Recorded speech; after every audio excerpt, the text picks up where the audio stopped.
Tadi kan panas-panas 2 kali. Hah? D5 cukuplah sampai Jumat. Berarti kan kalau ke daerah suka sekali belanja. Apanya? Bukan belanja, ya sambil lihat ekonomi di daerah.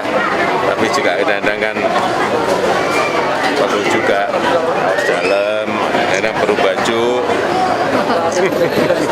Suasana perdagangan di sini gimana Pak? Ya, kalau lihat seperti ini, ya, saya kira daya beli bagus sekali. Alhamdulillah.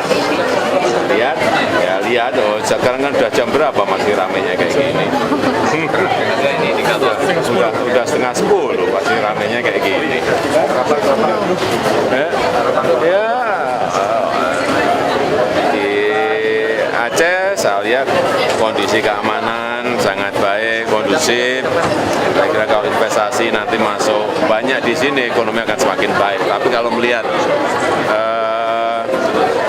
di pertokoan seperti ini ramenya, itu artinya ada daya beli yang kuat.